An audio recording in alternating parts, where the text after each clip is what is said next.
Hello, Dr. Thornton. This is Jennifer Crawford with Seeing the Big Picture, Part 1 of Assignment 7. This is like take 10 because I cannot get this thing under 4 minutes. Why do we fail to see the big picture? I chose this quote. Again, it hones in on paying partial attention.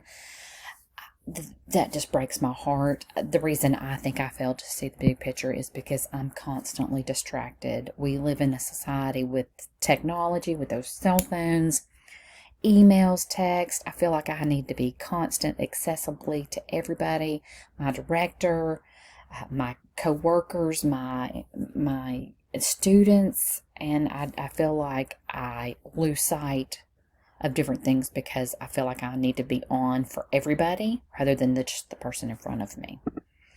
What are my priorities? Here we go. My priorities: God, family, work, school. In that order. I honed in on Dr. Marciano's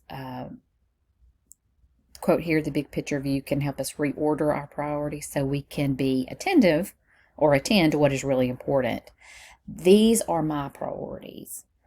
I am ashamed to say that if you were to get my son or my husband in here and ask them what my priorities are, I think they would tell you work, school, family, God, and that I'm ashamed to say that. But I'm a coordinator at work. I get to work early. I work late. I come in. I cook dinner. I clean up from dinner. And then I come in and I do my schoolwork. And I don't have much time, especially during the week, to really focus on family and God. I mean, like I said, shameful to admit, but those are my priorities that I want to have. Where is my opportunity to make a difference, and how am I accomplishing this? I honed in on this right here. A personal crisis that yanks you into the present and leaves you with a new perspective about the world and your role in it. Hello, COVID-19. I've been in adult ed for 20 years. GED classes and college developmental classes.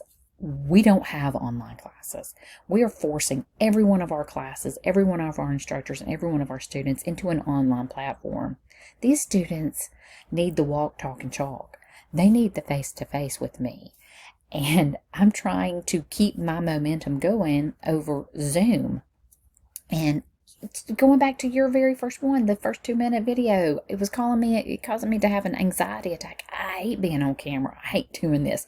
But I'm sucking it up, and I'm doing it because that's how much I love my students. And I'm sending them little care packages, letting them know how much I love them, and encouraging them and motivating them to keep up with their strive that we're going to get back in class soon. Have I reached my full potential? No, I haven't. There's always room for growth for me. Always. I do not feel like I'm great at anything, which is the next slide. And so I need to constantly do better, and I'm ever evolving, and I laugh with my students. What do I want to be when I grow up? I have no idea what I want to be when I grow up, and we just laugh about it, but I think there's always room for growth. How great can I be? How do I intend to get there, and what is holding me back? I intend to get there by getting my master's and possibly getting a doctorate. I'm like you. I like the way it sounds. And so does my son. And how great can I be? That's tough for me. That's tough for me to swallow. My self-confidence isn't there. I don't feel like I'm great at anything, but I may be great at trying to be good. I want to be a good mom. I want to be a good employee. I want to be a good student. I can't stand not making perfect grades. And what is holding me back, buddy? I had a list, artificial leadership, micromanaging. Boy, I could point my fingers, but it's not. It's just me. It's just me. And being authentic throughout all this, that is something I've honed in that I really love. And I thought this was funny. Be fearlessly authentic. I found that on a Dove dark chocolate and sent it to my son and my stepdaughter 2 years ago. So I thought that was quite fitting. Have a great day.